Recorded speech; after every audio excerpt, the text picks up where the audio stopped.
Good morning, everyone. We welcome you into our Saturday morning Bible study. Today is February 15th, 2020, and we are recording from the Plainfield Christian Science Church Independent, Plainfield, New Jersey, the United States of America, and thank you all for joining us today. Our moderator is Mike from New York. Thank you. I think since the quote and question one are so tied together, I'll just quick run through the topic, which is the wisdom of Nehemiah, part 3. Bible readings were from the book of Nehemiah, additional readings, book of Ezra. Quote, Nehemiah came the oppressive cry of the people in regard to a lack of sustenance.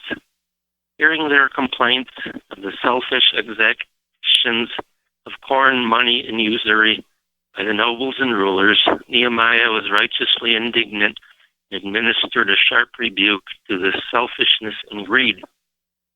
He did not weakly submit to the injustice, but unveiled these negative qualities before the wrongdoers who were trying to operate against the harmony of the community. His rebuke was effective and wrung from the extortioners the promise of restitution and reformation, whereupon Nehemiah called for written agreements and witnesses thereto that the promises of reform should be fulfilled.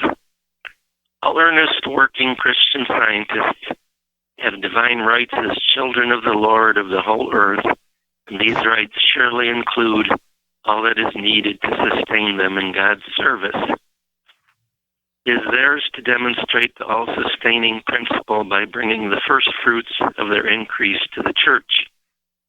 Withhold the necessary rebuke of those who are insistently unjust and continuously selfish is to encourage wrongdoing and thus to tip the beam of the scales of justice against the side of God, Christian Science, and humanity.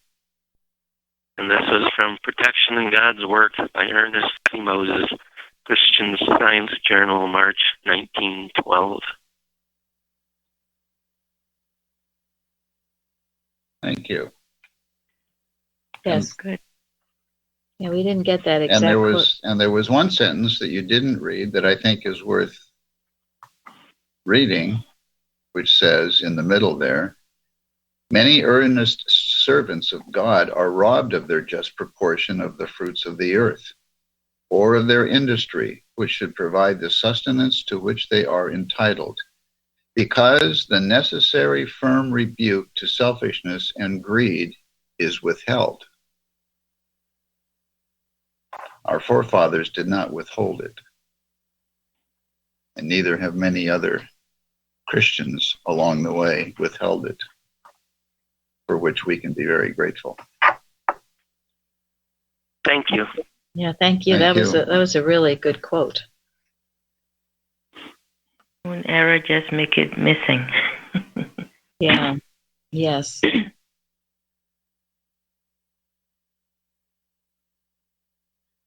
Well, he certainly represented the qualities of a good leader, and part of that is being able to rebuke error. And he followed through, too, with everything. He made sure they were doing what they should. So, now who else would like to add to that? I was looking at that and saying, not only did Nehemiah rebuild the wall, but he was also rebuilding their society as based on the principles and laws of God, and not just letting people, whoever was in power, take over and take advantage of people. Yeah, and isn't that really the reason why he was rebuilding the wall? Because the deterioration of the wall was only symptomatic of the deterioration of the entire society.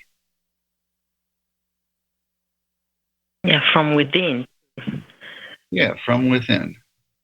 So he was there to rebuild the society and, by the way, protect it from invading foreign thoughts by also rebuilding the wall. Hint, hint.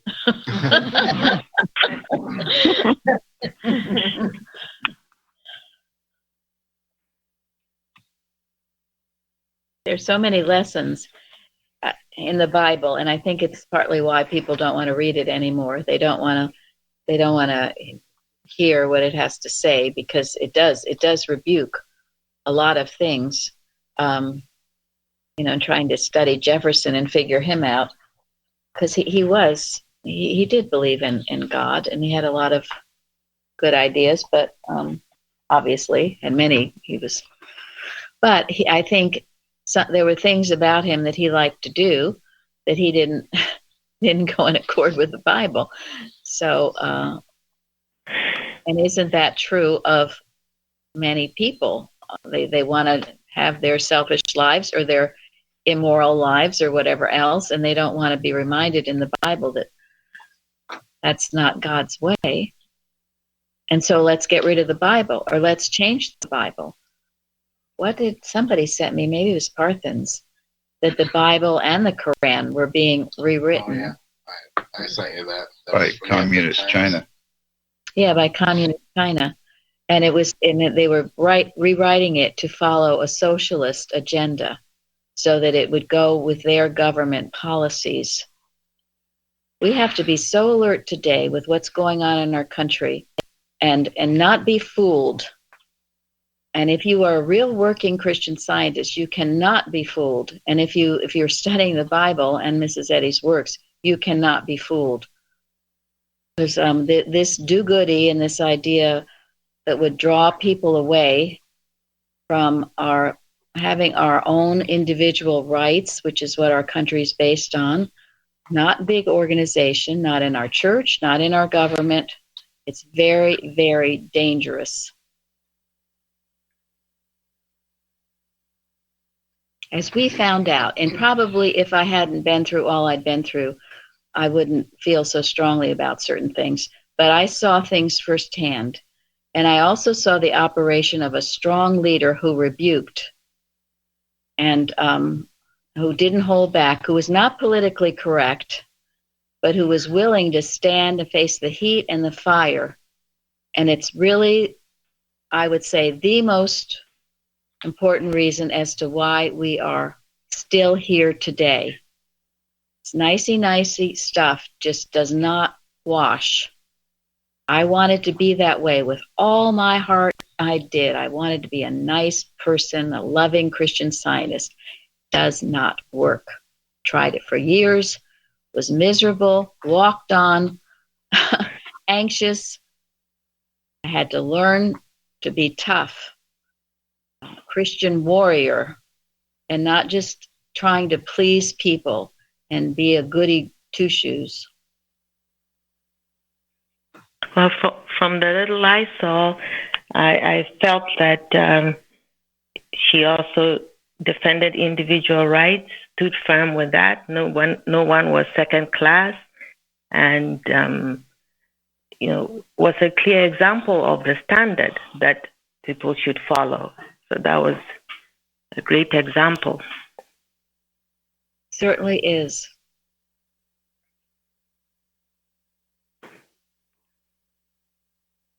So, anyone else on this? So, what is it? We hear the word tolerance a lot. What should we tolerate? What is of God? And what should we not tolerate? What is not of God? Thank you. Thank you. Makes it black and white. No gray zones. Space. Yeah, see you next week. That sums it up. Well, and it's true that people who tolerate error in their own lives will tolerate error in others and in their society. Once you tolerate something that is not of God, it's hard not to tolerate everything else that is not of God. I think also here, though, there were many things I didn't understand about God. So here's where I think there's that merciful or the compassion part of being patient with certain things, and hope, praying that others will see what really is God and what is the standard that we all should be following. Some people have no clue. I didn't have clue of certain things. So I think that's true. Yeah. Mm-hmm. I think one of the things that happens is we become accustomed to things that are going on in the world, and the expression "the new normal" is sort of the numbing of our being to these changes, to this evil, and it becomes the new, well, that's okay, it's going on all the time. But as it's clear in Christian Science, that's what you have to fight against. Thank you very much. That is so true. You get desensitized because we are so bombarded everywhere in the news, the movies, certainly Hollywood, all kinds of things going on that seem they're wrong. Yeah, they're wrong, but we tolerate them. Well, then that's just it. When we see what's wrong, you don't have to tolerate it, particularly in your own consciousness. That is why we build a wall. That is why we protect our own citadel. That is why we protect our church. That's why we protect our thinking. That is why we protect our nation. That's why we have locks on our doors of our homes.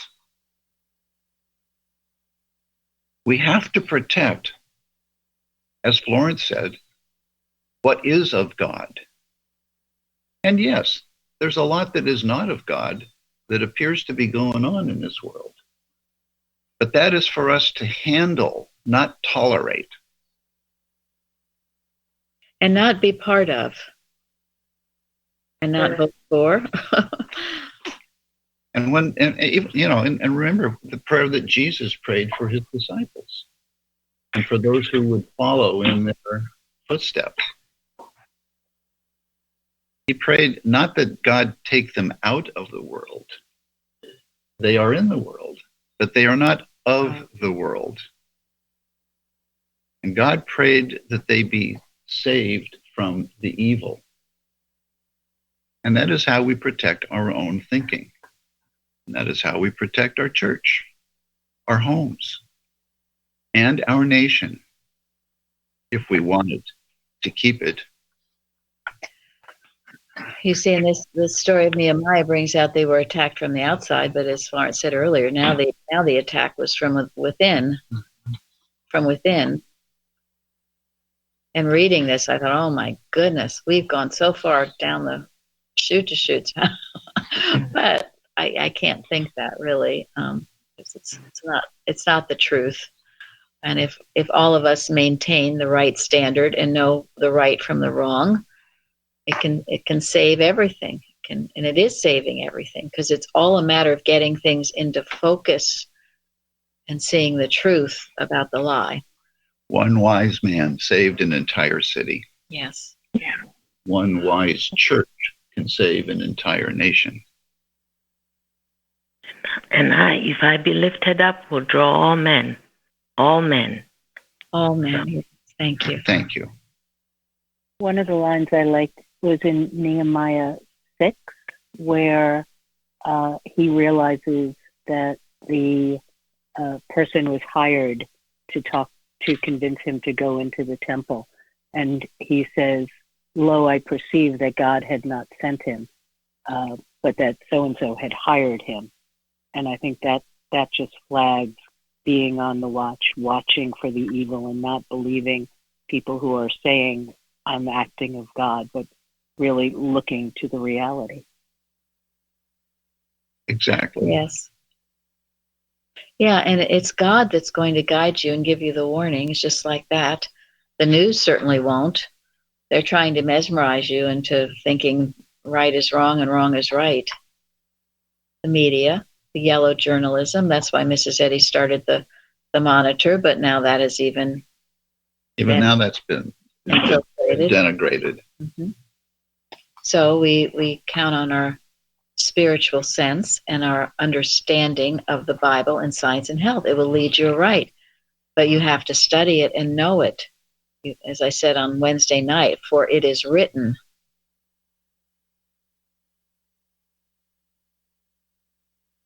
and that will keep you safe. And it will keep your home safe, church, community, nation, and world.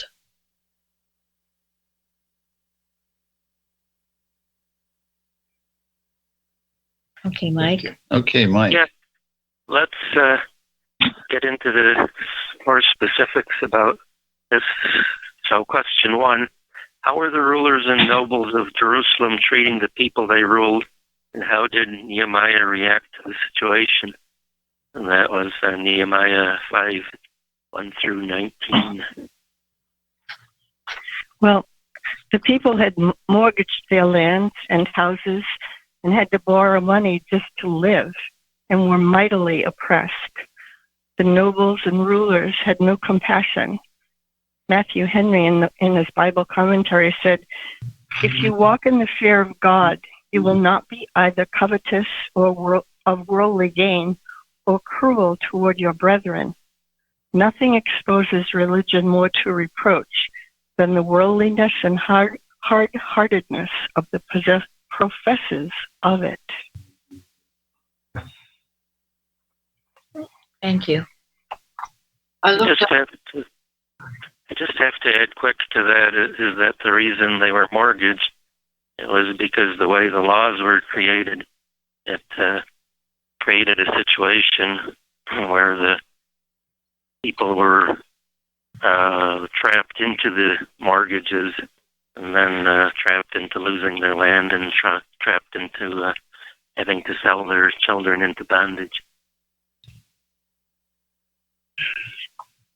They also had to borrow because they had to pay the king their tribute, and if they didn't have the money to pay that, they had to borrow to do that. Yeah, they were being taxed to death. The king was taxing them. The rulers were taxing them. The Levites were not taking care of the church. They were spread out throughout the country.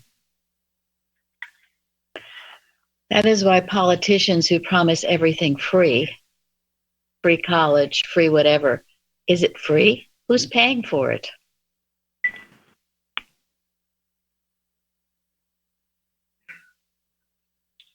Somebody's paying for it, right? It's not free. So who? I was just going to say the teachers aren't. Something very wrong with that school thing, because when people have to finish school and be in debt forever, I mean, what's that? What is that? Yeah, it's not. Certain things are not right. That's why I feel that not that everything should be free. Why should everything be free? But if it's right in the first place, then maybe there won't be any need for all this. Well, it's not free because you're being taxed to pay for all. Yeah, it shouldn't be. Why should it be free? But if it's right, I'm saying if certain things about those school loans and so on were reasonable, where people, I know people who have had loans since how long, and it doesn't go down. That's right. You keep saying it, they keep going up. So something is wrong there, obviously. Yeah, I mean, that's a whole different subject. You're right. That's right. Mm-hmm. Our education system in this country is all screwed up. The government encouraging people to borrow money to go to school to learn nothing that is useful for them.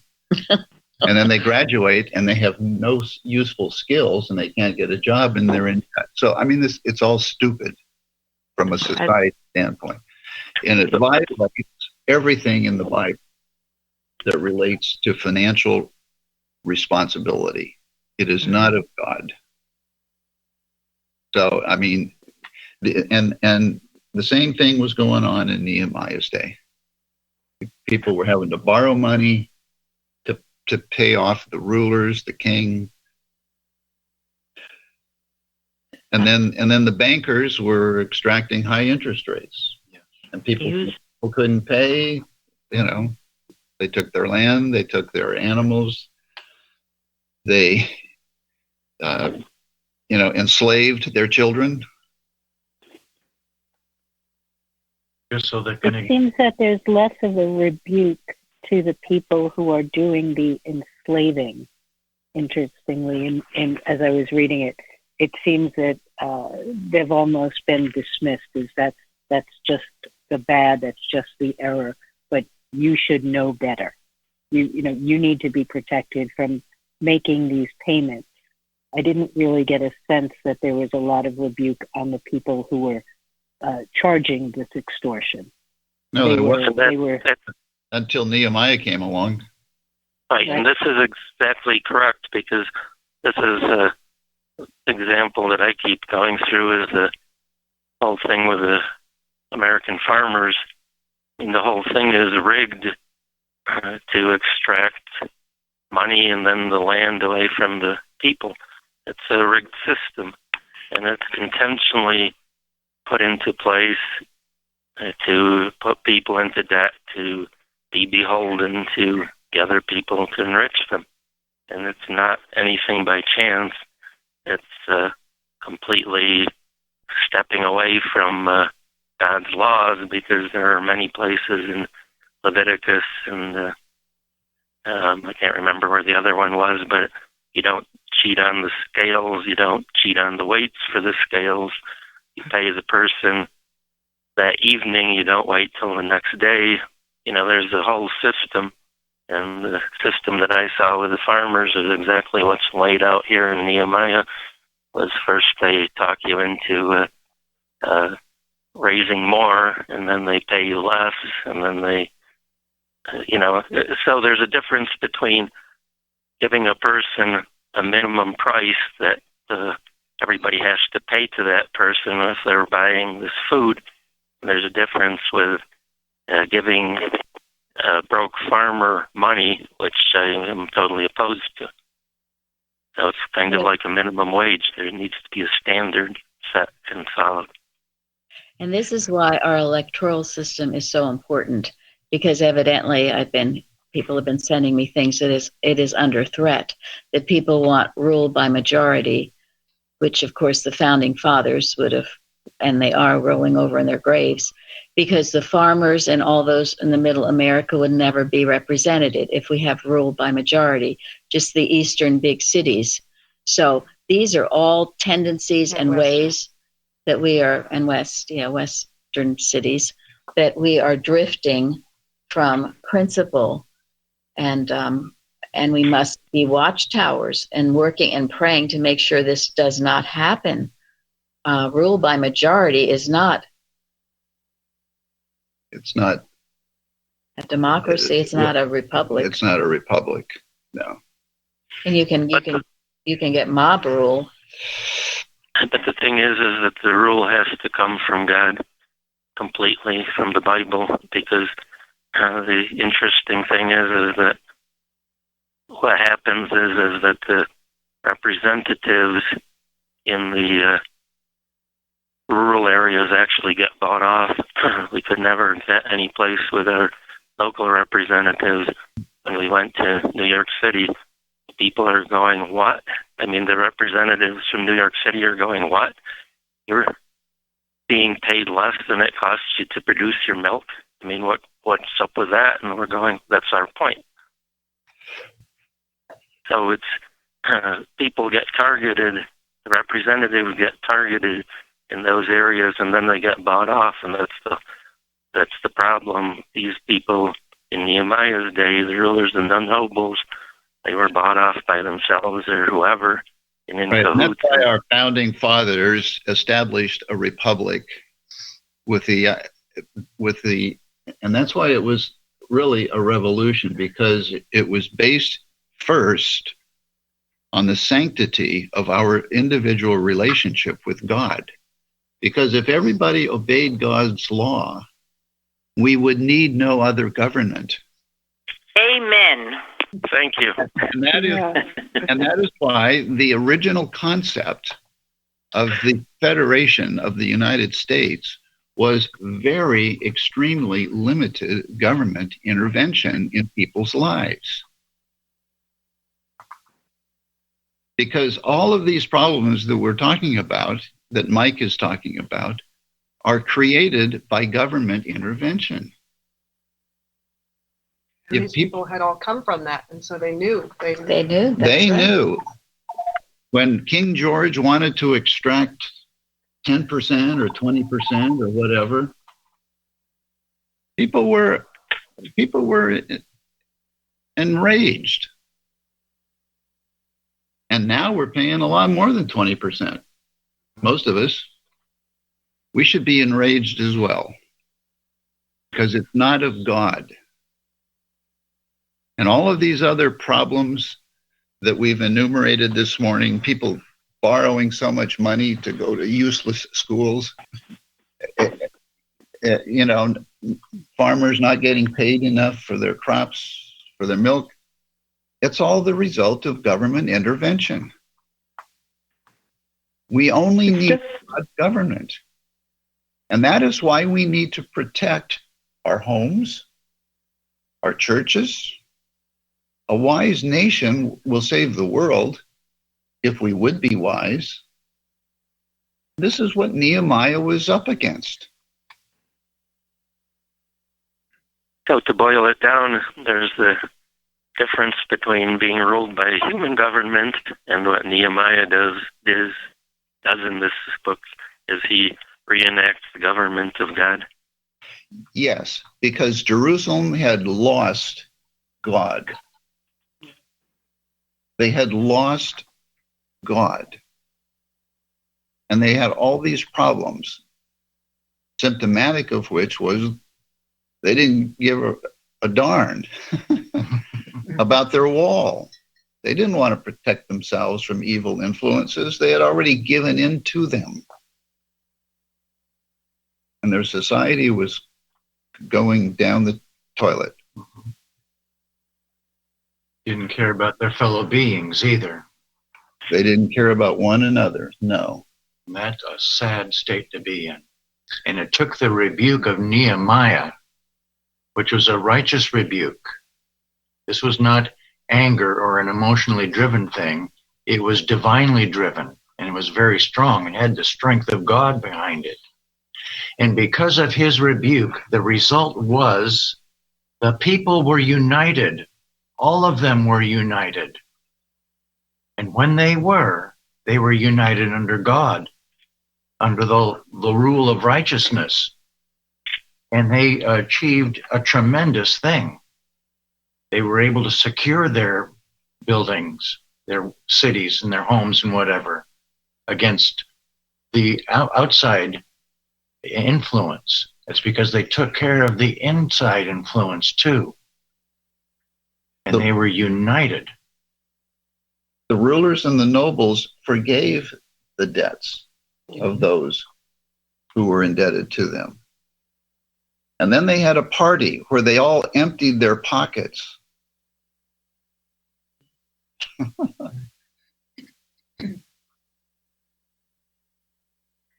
And the key is that in the 1328, Eliashib, the high priest, the sons of Joiada, the son of Eliashib, the high priest, was son-in-law to Sanballat, the Horonite. Therefore I chased him from me. So in other words, what the rulers and nobles had completely sold out, and they were in cahoots with the quote-unquote enemy. And so there was the enemy without and the enemy within. And they were one and the same. In the middle of and remember what the enemy without was trying to do. The enemy without wasn't trying to kill them. The enemy without was trying to enslave them, trying to extract from them the fruits of their own work. Was trying to keep them from acting in a principled and godlike way for the benefit of that enemy from without.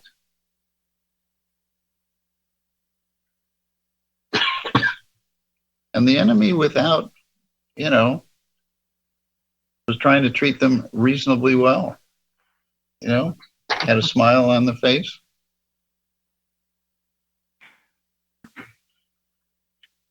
Trying to be very civilized and jovial and, you know, appear to be nice guys. Which is always how it comes, is a smile. I would just like to mention what Gary's talking about, our useless colleges and things. I know I went to teacher school, and what I really learned was when I was a student teacher. I learned by being an apprentice. I learned the way I've learned what I've learned today is I was like an apprentice to Mrs. Evans. I worked alongside her to learn all the things about healing and other things. You learn in by doing. An apprenticeship is tremendous, and some schools foster that more than others. And I thought this was a really interesting quote. Joe found it for our calendar submissions, and it's by Benjamin Franklin. Tell me and I forget. Teach me and I remember. Involve me and I learn. Tell me and I forget. Teach me and I remember. Involve me and I learn. And this is why in our church, as much as we can, we work to involve people in this work, to get you doing it, to get you to learn to demonstrate, to get you to learn to do a watch. We tell you, we teach you, and then we involve you. And this is good teaching. And I'm sure not all colleges are useless, but some really are. It's just a big money-making machine, and they're teaching our children anti-American values, including anti-God and other things. And you, as parents and grandparents and citizens, we must be quite alert to this, what's going on in our nation. But it's true. And rebuke it. And rebuke it. Or don't send your children there. Don't give it money. Be wise, or at least and at best, keep careful tabs on your children so they're getting the truth on what at home. Because if you teach them at home, then they can't be influenced erroneously, as one of our daily duties tells us, not to be influenced erroneously, not to influence or be influenced erroneously. And as we learn these rules, these biblical rules of finance, Sermon on the Mount, 10 Commandments, we become a law unto ourselves. And in doing that, it will change the government to one from this corrupt rule to one of rule by law, principle, God's law, which is what our Constitution is based on, laws, principles. And as much as they follow God, they are true and just. And that's what we look for. Yeah, and it's our job to make sure that our children know the Constitution. Because most of them don't. I think this would be a good place for question number 2, because what were the duties and actual performance of the following people on the religious life in Jerusalem? I think this was the educational system, kind of the college system that fell apart. So let's talk about that. Talk very briefly anymore about Eliashib. He was the high priest. Yeah. He was the high priest who sold out.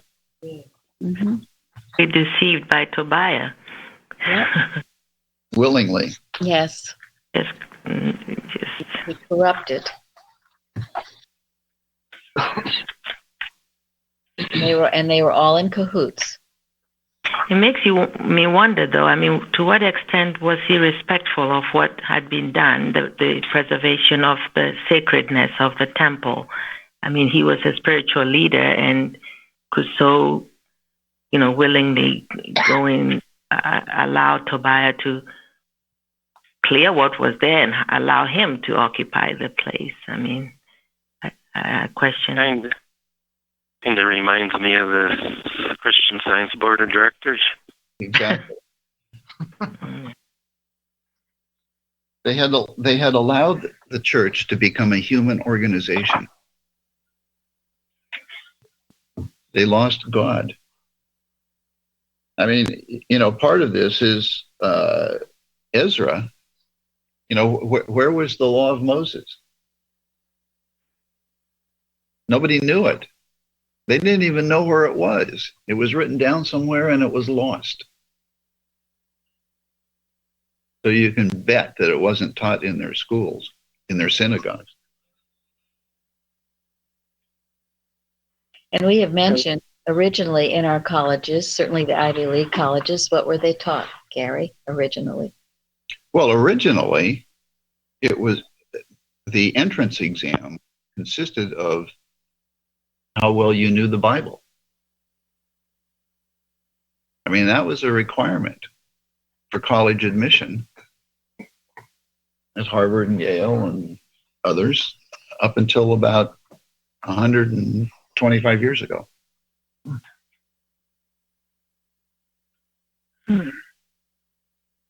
It was a requirement that they knew, that they studied. It was what you did.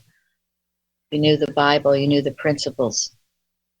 And where do you find that in college today? You don't. So if you're not getting it at home, for the most part, if they don't get it at home, again, they're not getting it.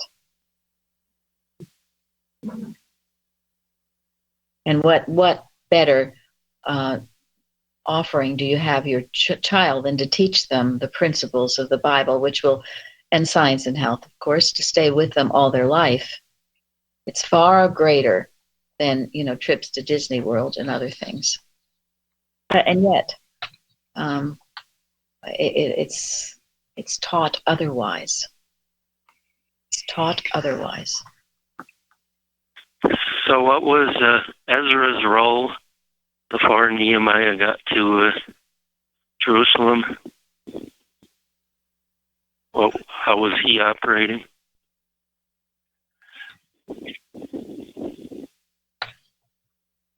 Well, Ezra was a scribe, wasn't he? He knew the law.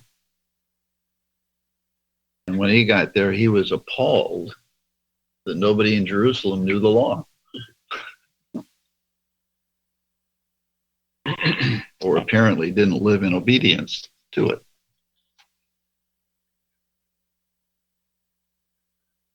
I'm sorry. Go ahead, no, please. In 7:10, it said he prepared his heart to seek the law of the Lord and to do it and to teach in Israel statutes and judgments.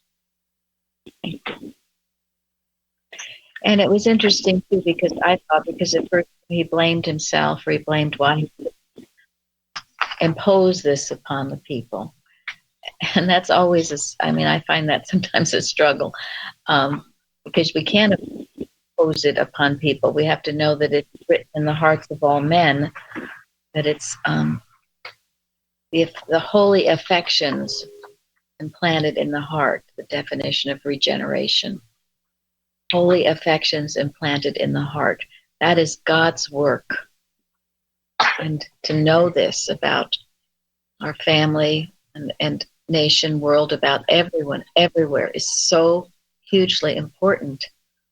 And it overrides the materialism and the temptation of the world. Mrs. Eddy says the one real attraction is that of spirit. And in knowing this, it does tremendous work, tremendous, great work. And then do what we need to. I mean, goodness, Ezra and Nehemiah were certainly rebuking what they saw, and it certainly needed that rebuking. So it obviously was in their heart, because once it was read and read with the right sense so that they could understand it, they wept. So yes, yes, and that's what we're finding. People coming to our church are actually weeping. At least I'm finding that, because they are so touched by this truth, and just it's touching the hem of Christ's garment. It does huge amount of things. I remember what it did for me, this bright light shining, and it begins to unwind and untangle all the snarls. We got a beautiful letter, which I think applies. to what we're talking about right now. I'll let Jeremy read it. It was sent to him. Well, and explain. Oh yeah, the background. I had realized the other day that Napoleon had just hit his 1 year mark with translating Hindi, Punjabi, and Urdu lessons. So I just sent him a quick email thanking him for it. And then he sent us this wonderful email back. So he says, "Thank you for appreciating the accomplishment of 1 year. Through the whole last year, Christian Science Church remained a delight and comfort for me and my family spiritually. Our God blessed me with such a wonderful, positive, humble, friendly, and honest friends, Jeremy and Bruce. Through your prayers and concerns for us all here, I can manage many obstacles in my life. And gradually growing in spirit with the teachings I am working, and my family and friends could see my life changing in my Lord. So I give my great gratitude and thanks to you and the whole church for all the spiritual nourishment and provision. I am always praying that this relationship with the church, with Bruce and with dearest Jeremy, may remain as close as possible to me and my family of workers and friends. I hope this will continue for many upcoming years with the same zeal and honesty. Sincerely, Napoleon." Isn't that just beautiful? And translating the work is doing this for him. And the love and the examples of Bruce and Jeremy shepherding him. It's changing. We change the world one by one, and not to get discouraged. In the book, The Comforter, which I've talked about, Physics to Metaphysics, but by this Yvonne Roos, she says, there is a healthy reappraisal going on today in many religious dominations. There is a willingness to look more deeply at the outward signs of faith and how it could be accomplishing more of what might be holding back greater progress. Members may be saddened as the outside trappings of a religious organization that has been revered begins to disintegrate, and the numbers of its inheritants grow fewer. Perhaps it could be seen as a blessing in disguise. It could be a sign that there is a necessity to seek for the real signs of progress. Grandeur, outward glory, and numbers don't mean that real, solid individual understanding is going on. Are the adherents showing outward signs of inward spiritual growth by manifesting more faith in God than in man? Is more emphasis being put on each individual's sincere study and prayer, building a living spiritual consciousness rather than financing a larger material structure? Let us take special care that we are not worshiping the symbols of our faith. Concentrating on the kingdom of heaven within us is by far a greater occasion for gladness and gratitude. The Lord seeth not as a man seeth, for a man looketh on the outward appearance, but the Lord looketh on the heart. 1 Samuel. So again, one of the greatest things in this church that we feel we're doing, and which goes along to Mrs. Eddy's definition of church, is the spiritualization of thought, to awaken the dormant understanding. If we're not doing that, we're doing nothing. And again, you can only really learn things by your involvement in them, to learn to demonstrate, to spiritualize your thought. And this is what will change the world for the better. That is such a beautiful, thank you for sharing that. Think of focusing on the kingdom of heaven within instead of the material structure without. First things first, priorities. That's a beautiful thing. It's a beautiful way to approach anybody that we see in our lives. Am I upholding the kingdom of heaven within myself and within them? And if so, we're having a church service. Thank you. It's a wonderful. Thank you. Thank you very much for that. And the interesting thing about Ezra was that he was a scribe and a priest. So the scribe part was that he studied the law And the priest part was that spiritually he was able to discern and correct the wrongness that had crept into the way the law was presented at that point in time. So he, very much like Plainfield, took a step back and researched the old to rectify what had crept into that was corrupting the whole system. The only trouble with Ezra was that maybe in a way, because when things weren't going right, he mourned and got in sackcloth and ashes. So maybe it was a lot of self-blame rather than like Nehemiah. Nehemiah went and rebuked the people who were doing the real wrong. And what I really love about Nehemiah was that he was humble enough to see the nobleness and the good and the spirituality in Ezra. So he didn't take over the priesthood. Nehemiah didn't take over the priesthood. He gave Ezra his rightful place to present what he knew. That's a good point. Thank you, Mike, for pointing that out. They made a good team. Yeah. In many ways. I thought in reading about Nehemiah, it was interesting, his steps, what he did. First, he became very angry. And there is such a thing as righteous indignation. Yes, thank you. And as Mrs. Eddy has said, we're not offended unless the offense be to God. Now, this offense was to God. So he had every right to feel that. So, but then he said the second thing was he consulted with himself. Now, what does that mean? He prayed. Prayed. He prayed. He took time to deliberate. He didn't just lash out at everybody. He went within himself to pray. And then he rebuked the lords and nobles. He set a great assembly against them. And then he reasoned the case with them and showed them the evil of what they did. He appealed to their conscience. Now, sometimes this is what's missing today when we want to see change. We need to have eloquent speakers who will appeal to people's conscience and explain to them what's wrong, and to know that they will be receptive to the truth that's being spoken. That's where the prayer comes in. And then he earnestly pressed them to do the right thing and not to oppress their neighbors. And then he got a promise from them.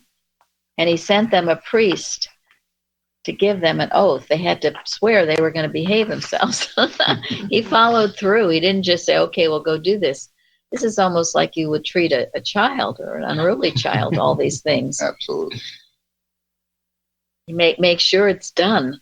It took tremendous strength, but his strength came from the Lord.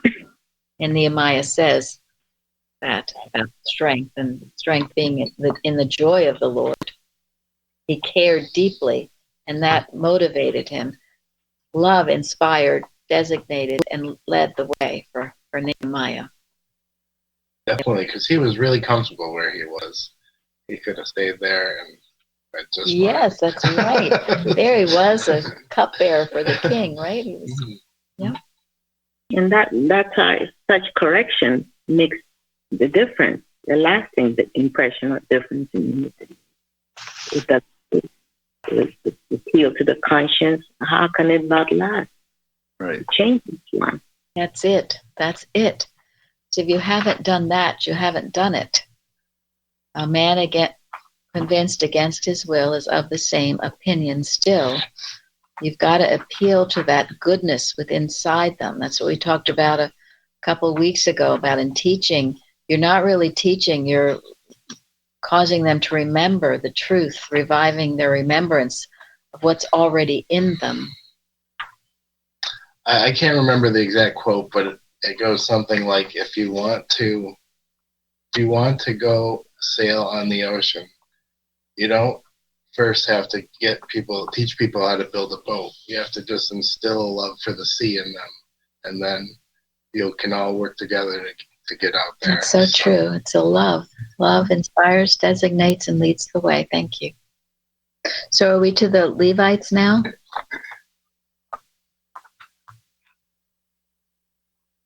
Mike? I'm sorry? Are we at the Levites? Yes, and thank you so much for that beautiful outline. That was very well done. So what was the situation with the Levites? Weren't they spread all over the place and not actually united in helping the people with their church and protecting the church and doing the things, the duties of the church, for lack of a better way of putting it? The Levites were actually people who weren't living right there necessarily in Jerusalem, but they were all assigned a certain time when they came in and did their work. And they weren't getting paid for it. Exactly. So the powers that be, the high priest, had pretty much cut them loose and wasn't providing for them. Instead of providing for the Levites, they gave the storehouse, which was to provide for the Levites, to Tobiah. So they gave that away. So the Levites were scattered, and thus the religious life wasn't being followed to the T as it should be. Thank you. Yeah, they were originally supposed to be the caregivers of the church, and they were supposed to be provided for by everybody else who would tithe to the church. And when the high priest gave away the money that was in the church, the Levites had to go become farmers. And they had to spend all the time tending to their land instead of caring for the church. Their whole society was turned upside down when they lost God. Yeah, and this greed came in. Greed is often cult of the carnal mind, greed and lust for power and other things. It is the carnal mind. I mean, in that report given to us by Andrew Hartsook that we mentioned, some of you got, he talks about not long after Mrs. Eddy passed on, the VOD, they increased their salary 4 times, right? Mm-hmm. 4 times. By a multiple of 4. It's very clear that they were just waiting to do all this. Yes. And you see, when there's big organizations and people think there's money, they start coming around like vultures. And they did. And they still are. That's why it's good not to have a big organization. It is. And that's why so much can be achieved on a local basis, local government, where you keep your eye. That's why even keeping our church somewhat small, so we keep our eye on things. And it once was that every town had a church, and the town was built around the church in our nation. And you can still travel and see that. And you can see that in Europe too. But many of the churches are now museums. Yeah, or they're locked and closed except for marriages. Suzanne told me that about France. And I've heard that about England and other places. And but if they're not serving any good purpose, that's what happens. So can we go to the next one now, Mike? Yes. What was the issue of the Jews' intermarriage with non-Jews and the solution applied by Nehemiah?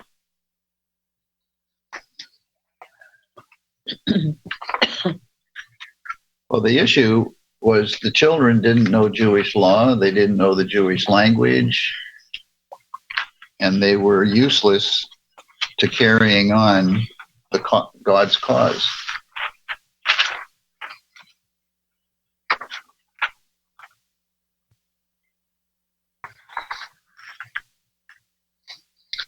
Ultimately, they had become indistinguishable from the people outside the wall. Correct. And that's an example of that is the marrying into someone else and polluting, but it's a mental process as well. It was one thing Mrs. Evans would warn us about, marrying into Christian scientists who married into certain religions that were so anti-Christian Science. And unless you were alert and awake, it could get you just to become what they are rather than the other way around. But she said there was nobody in her Sunday school that she wanted to marry. So when she met Steve, her husband, she said she looked into his eyes and saw soul. And she turned him into a Christian Scientist and a practitioner. So that's how it's to be done. If and when you decide to get married, yes, to have that.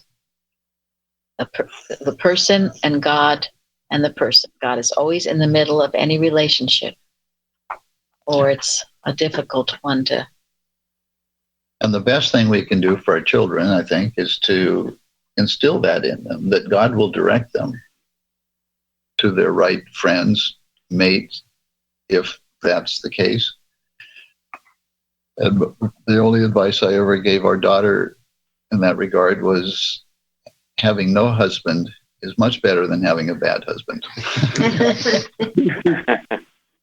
Thank you for those two examples. That's really wonderful. How it's actually a mode of thought in one of I think it was in 1936 Bicknell Young Association address.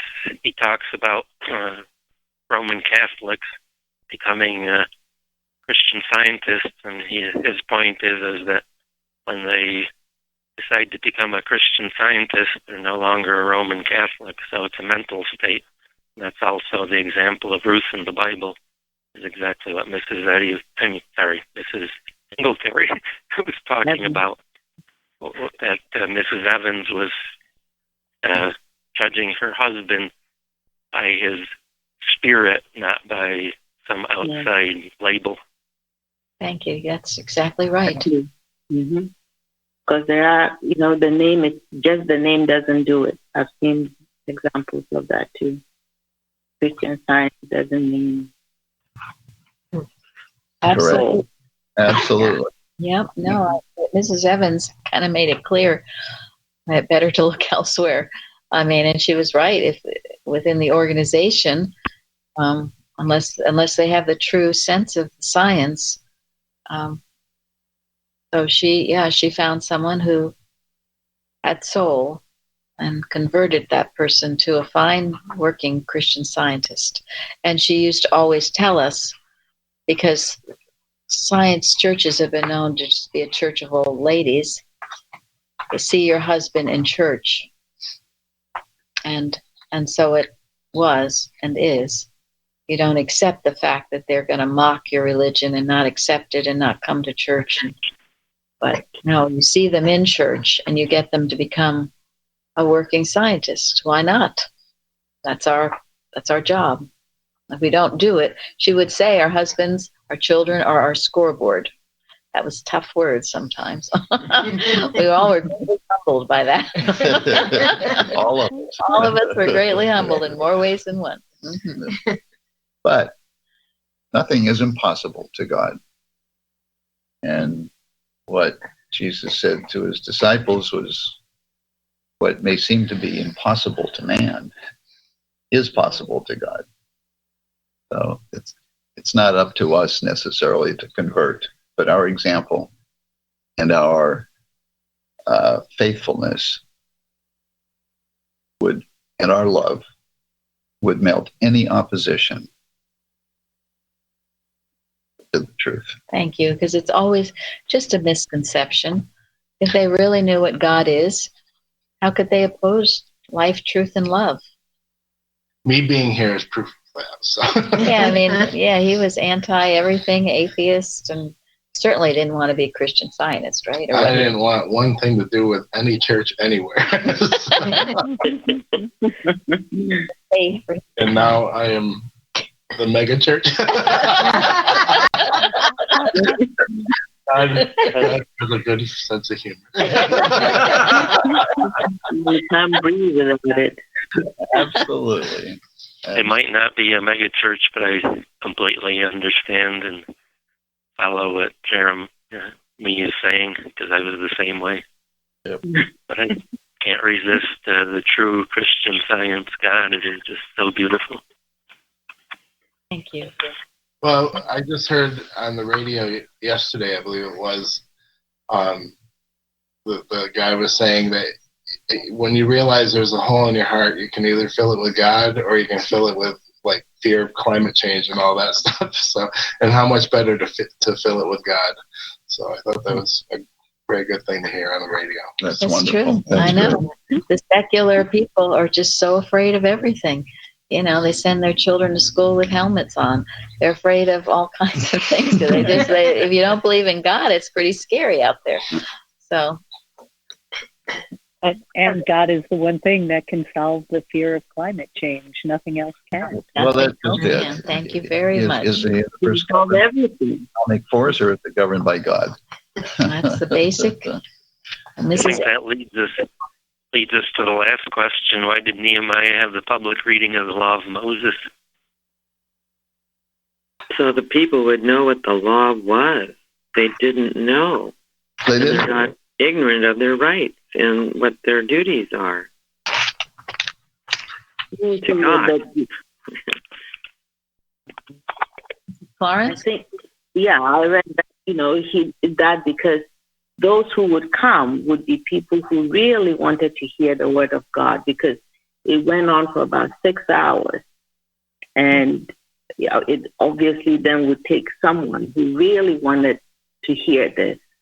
And the public aspect of it is for them to commit, to make a covenant with God, to follow him, and to do everything they do for his glory. Thank you. And the example of Nehemiah helped everybody want to have God. Thank you. Who else was speaking? I think that by having the other members of the community up on the podium with the reader, it sent an even stronger message that this is almost our government. This is how we've got buy-in on a large level within our community. This is how we will run this city, using these laws. Thank you. And before the disobedience of the Israelites and their captivity earlier in their history, the law of Moses was taught in all the synagogues. It was taught. It was part of the children's education. So that by the time they became adults, they knew it was the law. And it was written down, and it was kept in the temples. And when Ezra and Nehemiah came back to restore things, Ezra was so upset. The temple was in disarray, and he had it cleaned out. And when they were cleaning it up, they found the law of Moses that had been lost for years. Not only did the people not know what the law was, they didn't know where it was.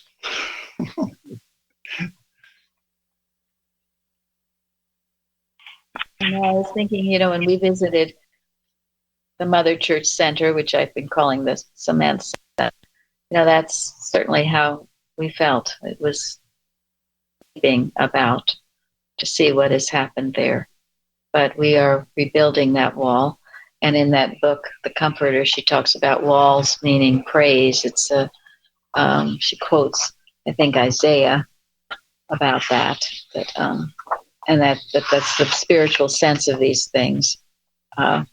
So in praising God is in giving our testimonies of healing, in knowing this truth, knowing Mrs. Eddy, the woman in the apocalypse, just getting that out with our hearts and minds and souls, that will rebuild the wall of Christian Science, the wall of Jerusalem, the New Jerusalem, the walls of our country, and the walls of our world. So protect what you have. Love Don't it. let anybody take Love it from you. Yes. Love it. And in loving that, you will rise up with indignation and do whatever comes to you to do in your individual experience. And we all have different callings. That is Florence quoted, and if you be risen up,